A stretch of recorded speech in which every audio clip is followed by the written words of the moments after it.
Hello ಮಕ್ಕಳೇ, ಹೇಗಿದ್ದೀರಾ? Praise the lord, shalom. ಮಕ್ಕಳೇ, ನೀವೆಲ್ಲರೂ ಈ ಸಂಡೇ ಸ್ಕೂಲ್ನಲ್ಲಿ ಭಾಗವಹಿಸ್ತಾ ಇರೋದಕ್ಕಾಗಿ ನಾನು ನಿಮಗೆ ವಂದನೆ ತಿಳಿಸ್ತೇನೆ. ಮಕ್ಕಳೇ, ನೀವು ಈ ಸಂಡೇ ಸ್ಕೂಲ್ನಲ್ಲಿ ಭಾಗವಹಿಸಿ ಪ್ರತಿಯೊಬ್ಬರು ಆಶೀರ್ವಾದ ಹೊಂದ್ತಾ ಇದ್ದೀರಾ ಅಲ್ವಾ? ಹಾಗೆ ನೀವು ಹೊಂದಿದಂಥ ಆಶೀರ್ವಾದಕ್ಕಾಗಿ ಒಂದು ಸಣ್ಣ ಸಾಕ್ಷಿಯನ್ನು ಹೇಳಿ ಕಳಿಸಿದ್ರೆ ನಾವು ಮುಂದಿನ ಸಾರಿ ನಿಮ್ಮ ಆ ಸಾಕ್ಷಿಯನ್ನು ಈ ಒಂದು ಕಾರ್ಯಕ್ರಮದಲ್ಲಿ ಹಾಕುವವರಾಗಿದ್ದೇವೆ. ಮಕ್ಕಳೇ, ಈ ಸಮಯದಲ್ಲಿ ನಾವು ಬೈಬಲ್ ಸ್ಟೋರಿ ಅಂತ ಹೇಳಿದ್ರೆ ಸತ್ಯವೇದದಲ್ಲಿನ ಕಥೆಯನ್ನು ಕೇಳುವುದಕ್ಕಿಂತ ಮುಂಚೆ ಒಂದು ಘಟನೆಯನ್ನು ಅಂತ ಹೇಳಿದ್ರೆ ನಿಜ ಸಂಗತಿಯನ್ನು ನಾವು ಕೇಳೋದಕ್ಕೆ ಹೋಗೋಣ.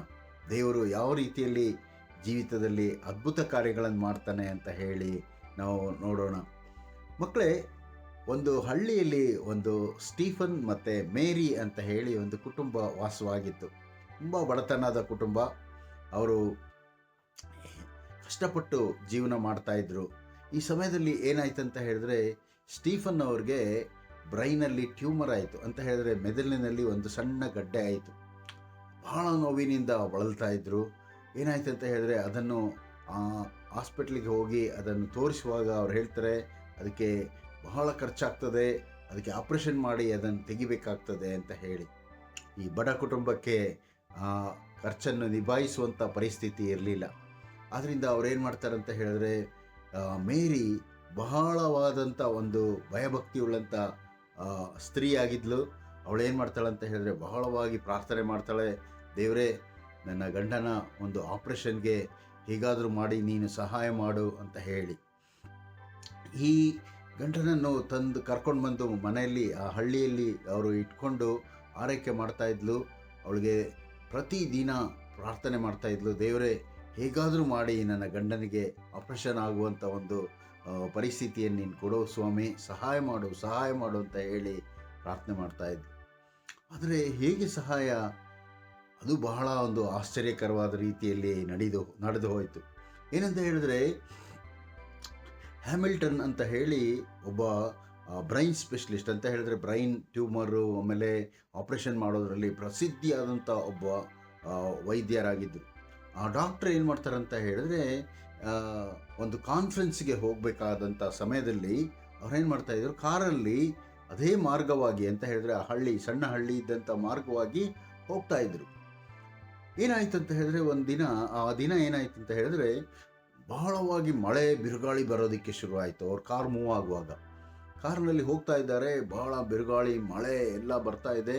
ಅವರು ಕಾರ್ ಡ್ರೈವರ್ ಹೇಳ್ತಾರೆ, ಸಾರ್, ಭಾಳ ಮೂವ್ ಆಗೋದಕ್ಕಾಗೋದಿಲ್ಲ, ಸ್ವಲ್ಪ ನಾನು ಪಕ್ಕದಲ್ಲಿ ತಗೊಳ್ತೇನೆ ಅಂತ ಹೇಳಿಬಿಟ್ಟು ಪಕ್ಕದಲ್ಲಿ ತಗೊಂಡು ಕಾರ್ನಲ್ಲಿ ಕೂರೋದಕ್ಕೆ ಅವ್ರಿಗಿದು ಭಯ ಆಗಿ ಅವ್ರೇನು ಮಾಡ್ತಾರೆ, ಬೇಗನೆ ಒಂದು ಛತ್ರಿ ತಗೊಂಡು ಈ ಒಂದು ಬಡ ಕುಟುಂಬ ಇದ್ದಂಥ ಒಂದು ಮನೆ ಹತ್ರ ಹೋಗಿ ನಿಲ್ತಾರೆ.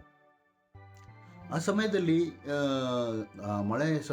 ಮಳೆಯಲ್ಲಿ ಇದ್ದಂಥ ಬರುತ್ತಿದ್ದಂಥ ಸಮಯದಲ್ಲಿ ಮೇರಿ ಬಂದುಬಿಟ್ಟು ಹೊರಗಡೆ ನೋಡ್ತಾಳೆ, ಯಾರೋ ಬಂದು ನಿಂತಿದ್ದಾರೆ.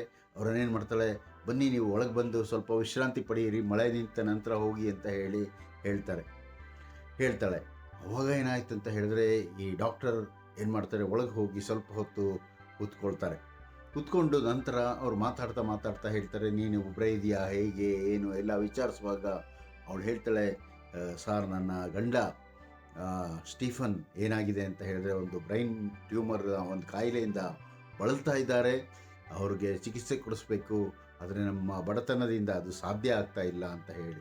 ಏನಾಗಿದೆ, ನಾನು ನೋಡ್ತೇನೆ ಅಂತ ಹೇಳಿ ಒಳಗೆ ಹೋಗಿ ನೋಡುವಾಗ ಆ ಮನುಷ್ಯನ ಕಾಯಿಲೆಯನ್ನು ಅವರು ಗುರುತು ಹಿಡಿತಾರೆ.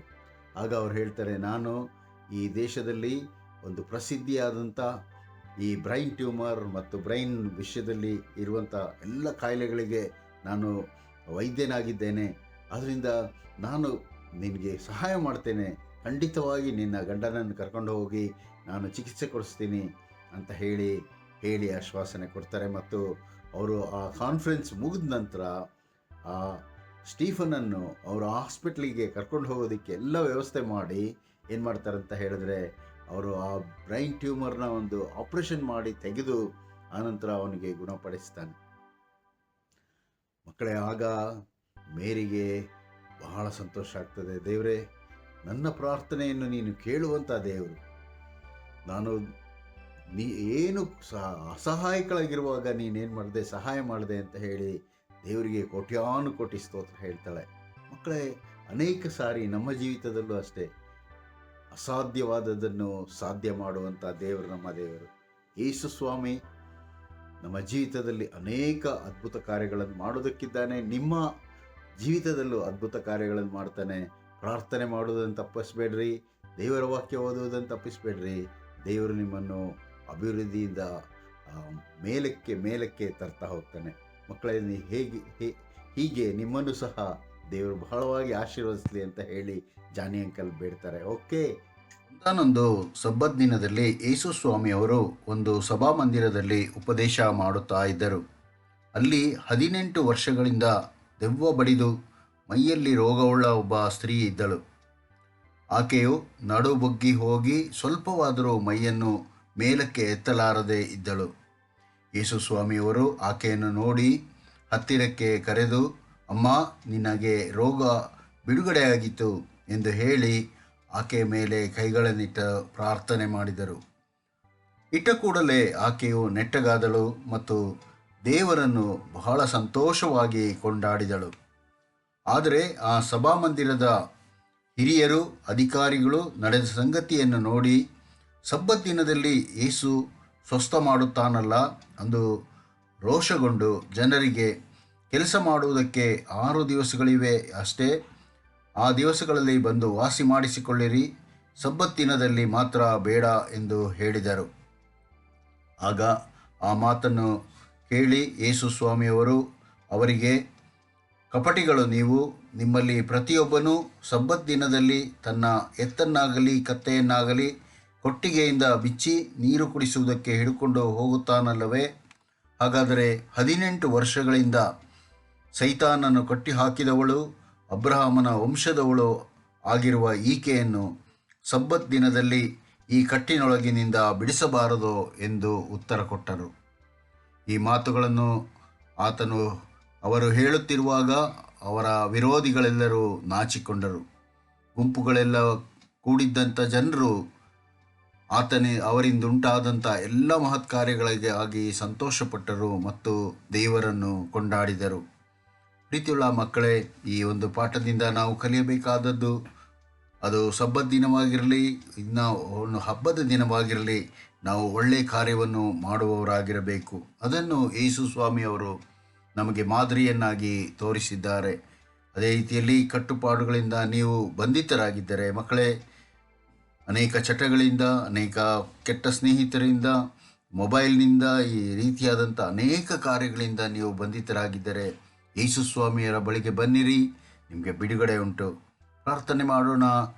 ಪ್ರೀತಿಯುಳ್ಳ ನಮ್ಮ ತಂದೆಯ ದೇವರೇ, ಮಕ್ಕಳನ್ನು ಆಶೀರ್ವದಿಸಿ ಈ ಸಂಡೇ ಸ್ಕೂಲ್ ಕಾರ್ಯಕ್ರಮದಲ್ಲಿ ನೀವು ಬೆಳೆಸ್ತಾ ಇದ್ದೀರಿ ಸ್ವಾಮಿ. ಮಕ್ಕಳನ್ನು ಆಶೀರ್ವದಿಸಿರಿ. ಅವರು ಎಲ್ಲ ಪಾಪಮಯವಾದ ಜೀವಿತದಿಂದ ಬಿಟ್ಟು ಬರಲಿಕ್ಕಾಗುವ ಹಾಗೆ ಅವರಿಗೆ ಬಲವನ್ನು ಕೊಡ್ರಿ. ಮತ್ತು ಮಕ್ಕಳ ತಂದೆ ತಾಯಿಗಳನ್ನು ಆಶೀರ್ವದಿಸ್ರಿ.